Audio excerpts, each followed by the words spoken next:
So that's my dad. What was it like shooting your parents? Well, Were they good subjects? They behave? no, my dad kind of enjoyed it. My dad always enjoyed.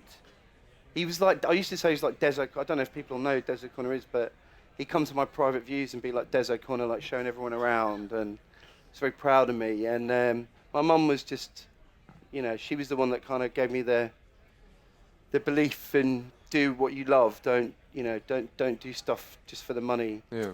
And then I wanted to get some sort of famous people because I'm well known for celebrity portraiture, and I couldn't work out how to take photos because it didn't relate to it. And I thought, actually, if you take a life mask or a death mask, it's the closest thing to what people had before photography.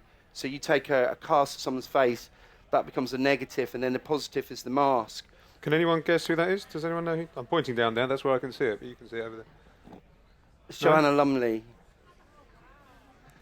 Yeah, so these were the kind of like having that one. That was quite easy. Anyone? Jarvis Cocker. You're not good at this game, are you? Come on. I'll be back. Yeah. Very good. Yeah. Now that one's quite curious, isn't it? Yeah. Yeah, that's it. It's Michael Jackson. I don't know when it was taken, that one, because we got them from this guy who does casts for films.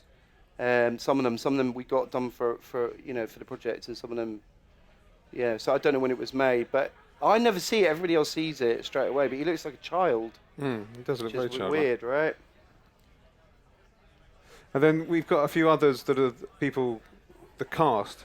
Yeah, well, this unusual. is it. Like one of my approaches to it was to do some self-portraits, which I always think is good to you like a self-portrait, don't you? We'll get to that in a bit. I tell you what, I like self-portraits because they make you they remind you what it is to be the other person. So it's a good reminder for yourself how difficult it can be, and also I don't want to do this on other people. And for me, it was a kind of way of the first thing I learned when I started doing the project was I was really scared of death, and I didn't realise that till I started it. And I thought, God, how do I process that? So I thought, well, I'll do some of these death masks, like Mexican sort of death masks. Yeah.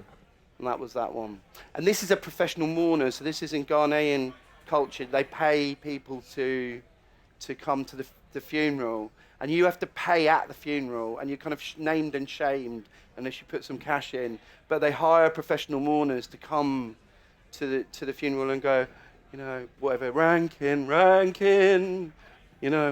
miss you, Rankin. And I was photographing them, so they were doing it, and then I'd stop, and they'd just go, "Is that all right?" And I'd be like, they'd be crying, and in the end, I kind of got into it, and I was like, "Say, don't die, Rankin, don't die," and I had all four of them saying it. What a weird job. It's great though. I love it. I was like, it's great, kind of knowing about death and sort of like talking about it because you become less and less scared of it, and then I was like, I'm gonna have some Ghanaian mourners at my funeral. Would be brilliant, wouldn't it? Like just going, oh, liven it up a bit. And they're not that expensive. If you're interested, see Rankin after the show. Yeah.